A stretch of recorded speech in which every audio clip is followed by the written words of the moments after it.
ভাবে কৃপা করছেন। নাম ব্রহ্ম হরে কৃষ্ণ নাম, সত্য ব্রহ্ম গীতা ভাগবত,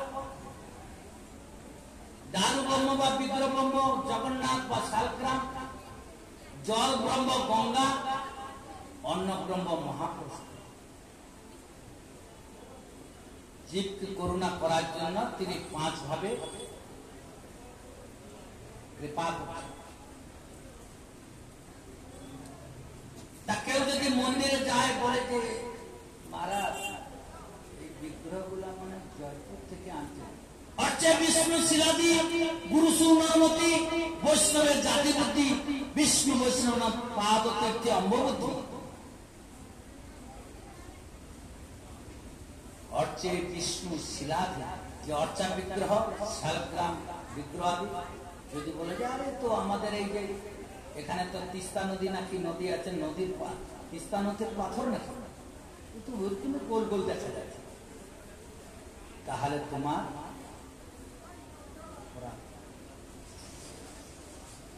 শালগ্রাম শিলার মহিমা আছে।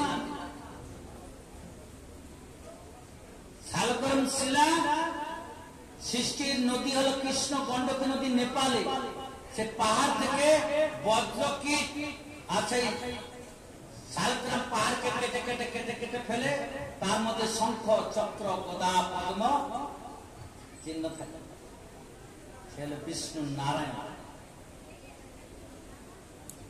আর নারায়ণের সাক্ষাৎ বিগ্রহ রূপে থাকে বদ্রী নারায়ণ, বদ্রী গাছের তলায় তিনি তপস্যা, জীবকে কৃপা করা। দারু ব্রহ্ম জগন্নাথ পুরীতে 4 ধামের 4 রকম বিগ্রহ আছে। উত্তর দেশ আছে বদ্রী নারায়ণ, আর দক্ষিণে আছে রামেশ্বরম, আর পশ্চিমে আছে দ্বারকা, আর পূর্বে আছে জগন্নাথ। তাহলে বদ্রী নারায়ণে করে তপস্যা, রামেশ্বরে করে স্নান, প্রভু ভোজন করেন পুরীতে, বিশ্রাম করেন তার। 4 যুগে 4 ধাম, এই 4 ধামকে বলা হয় মুক্তিধাম। এগুলো কথা পরে বলবো, আগে ভাগবতের মহিমাটা বলি। তা সেই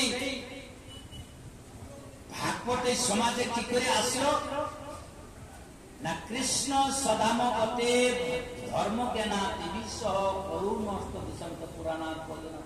কৃষ্ণ যখন সমাজে চলে গেলেন, ধর্ম ভাগবতকে আশ্রয় চলে, কিন্তু এটা বেশি লোক জানে না। কৃষ্ণ কাকে জানায় গেলেন? তার প্রিয় ভক্ত ছিল উদ্ধব আর মৈত্রেয় মুনি।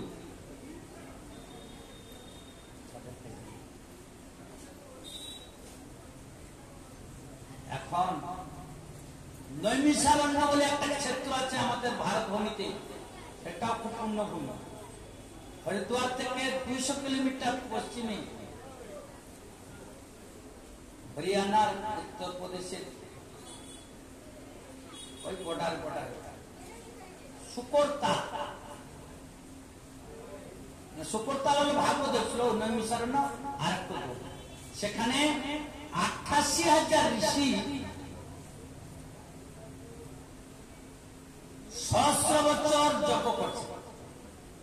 সহস্র মানে 1000 জপ করতে করতে করতে করতে সারা দেহ মলিন, কিন্তু ভগবানের দর্শন পায়।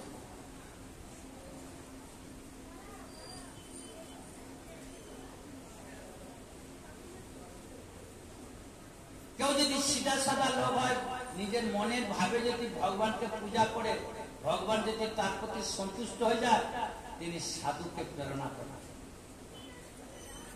কৃষ্ণ যদি কৃপা করে কোন ভাগ্যবানে, গুরু অন্তর্যামী রূপে শিখান। কৃষ্ণবন্দী জগৎগুরু, এইসব সূত্র আছে।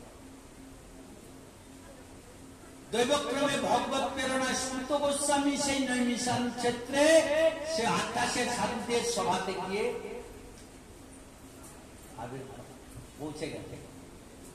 সাধুকে দেখে সবাই উঠে দাঁড়ালেন, স্বাগত করলেন। শ্রেষ্ঠ ব্যক্তি যদি আসে তখন আসনে বসে থাকতে না, তাহলে তাকে সম্মান জানানো হয়। কেন সম্মান জানানো হয় না? এখানে আরেকটা সূত্র আছে, শুনে রাখেন। শিব পার্বতী সংবাদে পার্বতী শিব ঠাকুরকে প্রশ্ন করেছিল, প্রভু জগতের মধ্যে শ্রেষ্ঠ আরাধনা কার? নারায়ণ সর্বেশাং বিষ্ণু আরাধনা কর। গীতাতে আপনারা পড়েন না যে নদীর মধ্যে শ্রেষ্ঠ নদীকে? গঙ্গা। আর দেবতার মধ্যে শ্রেষ্ঠ কে? বিষ্ণু। কৃষ্ণ। নারায়ণ সর্বেশাং বিষ্ণু আরাধনা কর। তখন শিব ঠাকুর চুপ করে গেল, বলে আরো এর থেকে কিছু আছে না? হ্যাঁ, তসমাৎ পরতরম দেবী, বলে তার থেকে আরো শ্রেষ্ঠ হলো তদিয়ানাং সমর্থন। তদিয়ানাং মানে তার যে সেবা করে, কার? গোবিন্দের। সেই ভক্তের পূজা তার থেকেও বড়। তদিয়ানাং সমর্থন। সারা সংসার জানে যে ভগবানের পূজা করতে হবে, কিন্তু তার ভক্তের পূজা করতে কয়জন জানে? তার প্রতি কয়জনের প্রীতি হয়? সেই ভক্তিটা বড় দুর্লভ। সুত গোস্বামীকে সবাই যখন আদর করলেন, সুত গোস্বামী জিজ্ঞাসা করেন, আমাদের করে মঙ্গল হয় আপনি বলুন প্রভু। তখন সুত গোস্বামী বললেন, হে মুনিগণ, এখন কলিকার শত দোষে ভরা এই কলিকালে জগৎ দ্বারা ভগবান দর্শন কৃত্যে জলে বিষ্ণু তেতায় জলে তো মুখই তাপরে পরিচর্যায়াং কলুত ধরি কীর্তন। সত্যযুগে ধ্যান কৃত্যে মানে সত্যযুগ, কৃত্যে জয় দেহাতে বিষ্ণু তেতায় জলে তো মুখে তেতার দিকে যজ্ঞ, দাপরে পরিচর্যা কলুত ধরি কীর্তন। তো কলিযুগে তো হরি কীর্তন। প্রভু আপনি কৃপা করে তাহলে আমাদের বলুন, আমরা শ্রেষ্ঠ ব্যক্তি কোথায় পাব? তখন সুত গোস্বামী বলছেন, আমিও এই ভাগবত কথা পরীক্ষিত সভাতে শ্রবণ করেছি, তো সেই ঋষিমুনির কৃপায় আমার কতটুকু মনে আছে। ৮৮,০০০ ঋষির সামনে আর এই ভাগবত শুরু করেছে। সে ৮৮,০০০ ঋষির কাছে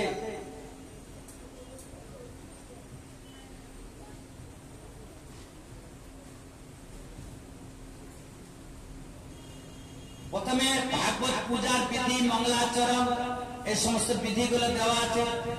শুভক্ষণে শুভ দিনে শুক্লপক্ষে বুধবার তিথি তৃতীয়া বা সপ্তমী বা পঞ্চমী, এরকম ভালো তিথি দেখে করতে হয়। বসার নিয়ম, ভাগবত আসন রাখা নিয়ম, এগুলো বললেন।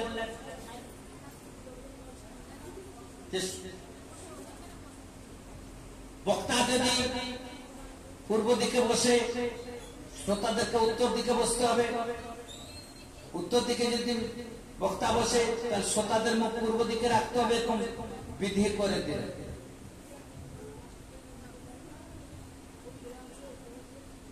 এমনি শাস্ত্রে আছে সকালবেলা পূর্ব দিশায় বসে ধ্যান ধারণা ভগবত কথা স্মরণ করতে হয়, সন্ধ্যাবেলা উত্তর দিকে।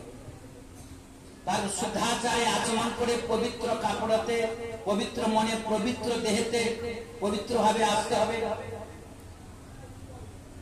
দেহ শুদ্ধি, মনশুদ্ধি, ভূত শুদ্ধি, আত্মশুদ্ধি। গঙ্গে চ যমুনে চৈব গোদাবরী সরস্বতী নর্মদে সিন্ধু কাবেরী জলে ওম অপবিত্র পবিত্র বা সর্বস্তঙ্গত বিবাহ জল মনে পণ্ডিত কাবে, এ সমস্ত তাকে সে বিধি মানতে হবে। ওম সরস্ব শিক্ষা পুরুষ সহস্রাক্ষ সহস্রপাত সব সাঙ্গুরা ওম স্বস্তি ন গোবিন্দ স্বস্তি ন অচ্যুতম স্বস্তি ন বিষ্ণু, এই সমস্ত মঙ্গলবাচন মন্ত্র আগে করতে লাগবে। ঘর স্থাপনা করতে হবে, এখান থেকে একটা ঘট বসাইছে, অন্তত পক্ষে 2টা ঘট বসাতে হবে, নাহলে 4 বেদের জন্য 4টা ঘট, আর একটা সর্বদেবতার উদ্দেশ্যে একটা, সর্বদেবীর উদ্দেশ্যে একটা, ব্রহ্মঘট পূর্ণমাস, এগুলো বিধি আছে। অখণ্ড দ্বীপ জ্বালতে হবে একটা হাড়ির মধ্যে, 7 দিন 7 রাত যেন ঘিয়ের প্রদীপ বা তিল তেলের প্রদীপ অখণ্ড ভাবে চলবে, যাতে তার খণ্ডিত না হয়। আর যখনই ভাগবত শুরু হবে সেখানে নির্মাল্য আদি দিতে লাগবে। ভাগবত শুনেছিলেন 88,000 ঋষি পরীক্ষিত সভাতে, ব্রহ্মর্ষি দেবর্ষি ঋষি মুনি ভক্ত পরীক্ষিত, সুখদেব, তাদের উদ্দেশ্যে পূজা দিতে হবে, আরতি করতে হবে। এই সমস্ত বিধিতে আরতি করে তাদেরকে করুণা প্রার্থনা করে তারপর শুরু করতে। সেই সুত গোস্বামী তিনি প্রথমে সুখদেব গোস্বামীকে প্রণাম করছেন।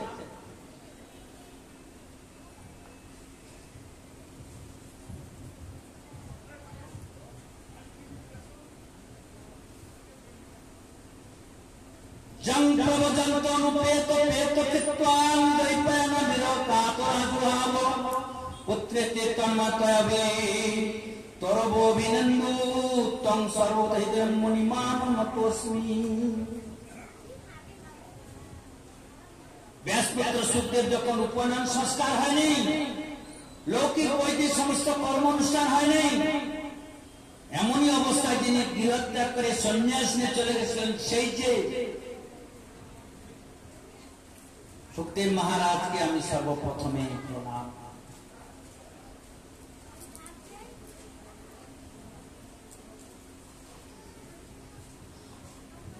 সচ্চিদানন্দ রূপায় বিশ্ববিপত্তি হেতবে তাপত্রয় বিনাশায় কৃষ্ণায় বয়ং নমঃ।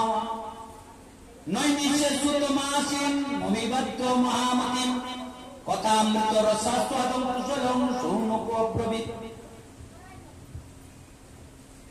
সচ্চিদানন্দ রূপায় বিশ্ব উৎপাদি হেতবে, তিনি সচ্চিদ আনন্দ যার স্বরূপ, বিশ্ব কল্যাণের জন্য তিনি এই সংসারকে উৎপত্তি হেতবে তাপত্রয় বিনাশায়, আমাদেরকে 3টা তাপ জ্বালাচ্ছে। কি কি 3টা তাপ?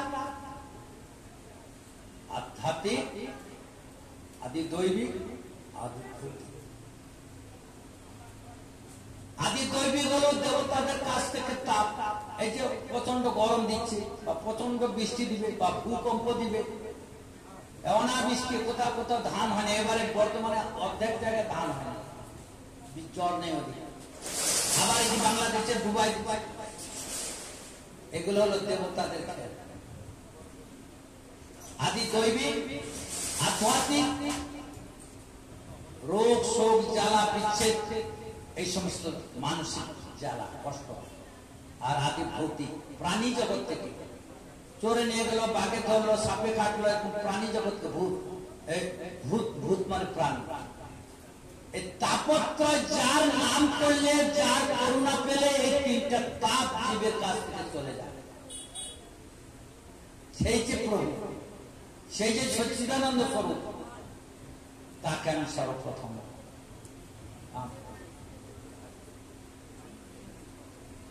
নৈমিষে সুত মাসীন অবিবাদ্য মহামতি। নৈমিষে মানে নৈমিষারণ্যে কথামিত রসদ কুশলম সৌনক অপ্রবৃত। সেই যে সুত গোস্বামী 88,000 ঋষিদেরকে এই কথা অমৃত শোনাইছে।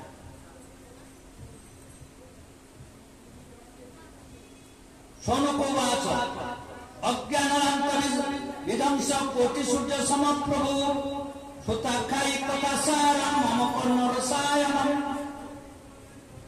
হে প্রভু সুত গোস্বামী, অজ্ঞান বিধ্বংসকারী কোটি সূর্য সমপ্রভাব।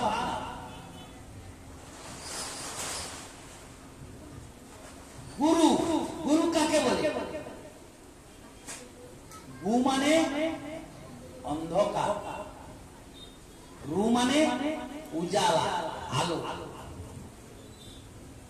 যিনি শিষ্য বা ভক্তের হৃদয়ে অন্ধকার, তাকে জ্ঞানের প্রদীপ জ্বলায় তাকে ভগবত চরণে পৌঁছে দেওয়ার যিনি সামর্থ্য ধরেন, তিনি হবেন গুরু।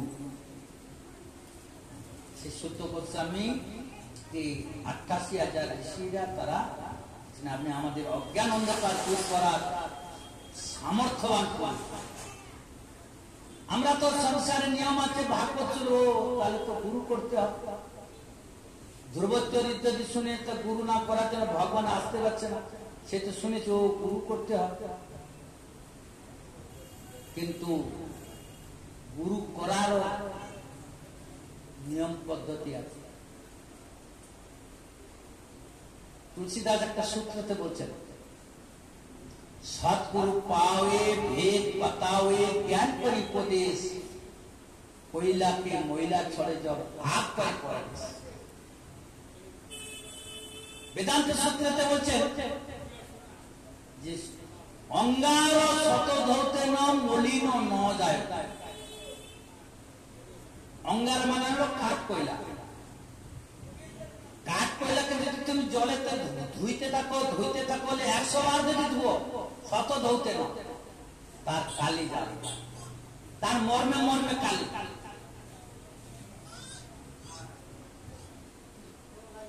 কিন্তু ওই কাঠ কয়লাটা যদি অগ্নিতে যায় তাহলে লাল হয়ে যায়। ওই যে ভুট্টা পুড়ে না, ওই কয়লাকে হাওয়াতে লাল হয়ে যায়,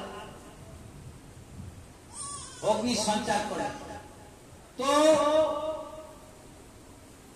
জীব রূপ যে শিষ্য রূপ যে কয়লা, তার হৃদয় যে কালি,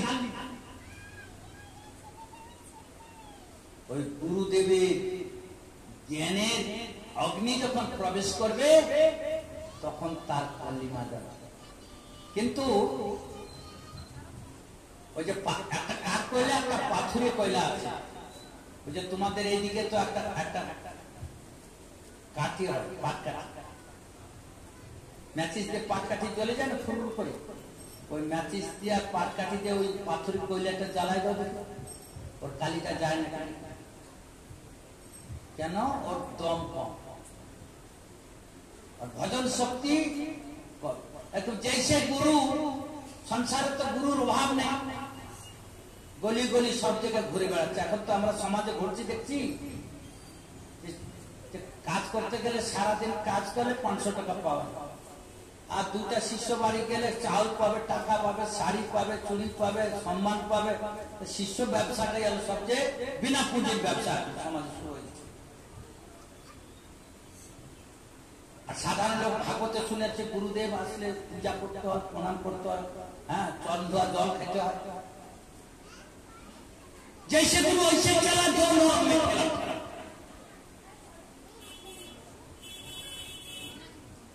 যদি তোমার ছাত্র ছেলেটাকে ওই যে স্কুলে ভর্তি করলে ওই যে গ্রামে বিভিন্ন রকম ওই গাছতলায় বা মাটিতে বসে পড়ে গুরু টুরু দিলে ওই ছেলেটা পড়াশোনা করে সেই অফিসার হতে পারবে?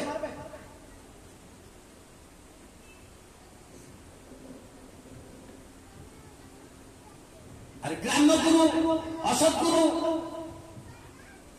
গৃহস্থী গুরু, যার প্রতি ভজনের তেজ নেই, যার জীবনযাপনের সংস্কার নেই, ও শিষ্য গুরুদেব আমি তো একটু মাছ মাছ খাই, পেঁয়াজ একটু মাঝে মাঝে চাও, মাঝে মাঝে খাই, আপনি শিষ্য করবেন? আচ্ছা দীক্ষা টিক্ষা নিয়ে আস্তে আস্তে ছেড়ে দিচ্ছে। গুরুদেব তো দীক্ষা দিয়ে চলে গেল। যার বাড়িতে থাকতে দিচ্ছে আমি রাত্রিবেলা কোথায় প্রসাদ পাবো? মহারাজ আমরা তো গুরু করেছি, বড় গুরু, কিন্তু মাঝে মাঝে গড়বড় আছে। তা আজকে তোমার বাড়ি থেকে খাইতে যাবো কোথায়? আর কথা বলে না।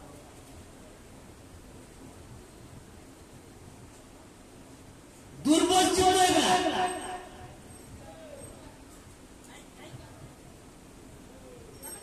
গুরুকে শিষ্যকে দেখুন তো গুরুদেব, যদি আপনি আমার কথাটা শুনেন তাহলে দীক্ষা টিক্ষা নিতে। আচ্ছা আচ্ছা ঠিক আছে, আস্তে আস্তে ছাড়। তাহলে শিষ্য গুরুকে আগে উপদেশ দিল না গুরু শিষ্যকে আগে উপদেশ দিল? এরকম হয়ে গেছে এখন সমাজ।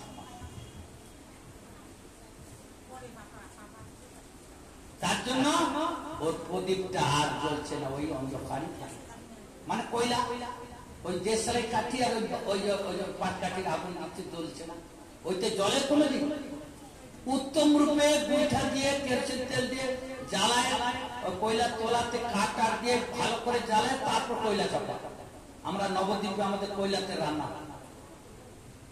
সুন্দর করে গোল করে চুলা বানাইতে হবে, লেপে মুছে নিচেতে মনে করেন ওই গুঁঠা দিতে হবে, তারপরে কেরোসিন তেল দিতে হবে, তার কাঠ দিতে হবে 1 কেজি 2 কেজির কাঠ, তারপরে কয়লা, তারপর নিচে দিলে আধা ঘন্টা লাগবে ওইটা জ্বলতে, ধিমি ধিমি ধিমি ধিমি করতে করতে তারপরে জ্বলবে। তাহলে আমরা অত দূর যাবো না, আপনারা তো এগুলো জানেন, সূত্র বলে দিচ্ছি যদি বুঝেন। তাহলে সদ্গুরু পাবে ভেদ বাতাও, জ্ঞান করে প্রতি। তাহলে 88,000 ঋষিরা সে গুরুদেবকে পেয়ে তাদের কাছে সব তত্ত্ব বলছে। গুরুদেব যখন এসে গেছেন, আমাদের করুণা করুন, কেমন করে আমাদের তার আত্মত্যাগ মঙ্গল হবে আপনি আমাদের শোনান। তো এই ভাগবত কথা শোনার আগে ভাগবতের মহিমা শোনাতে হবে, তাহলে ভাগবতের প্রতি আকৃষ্ট।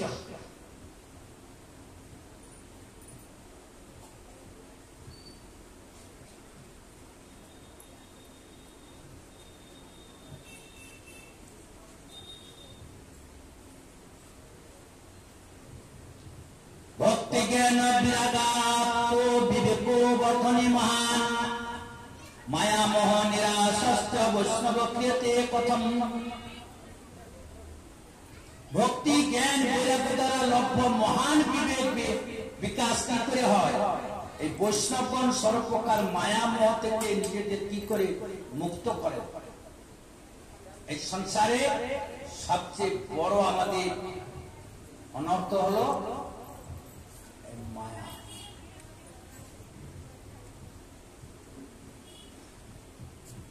এখানে একটা আমাদের বৈষ্ণব জগতের তত্ত্ব মনে আসলো, এই সংসারে দুঃখ পাওয়ার সূত্রটা কি? সবাই তো মনে করেন ভাগবত শুনে গুরুর নাম নেয়, ধামে যায়, গঙ্গা স্নান করে, তথাপি কেন সংসার তাকে ছাড়ে না? না,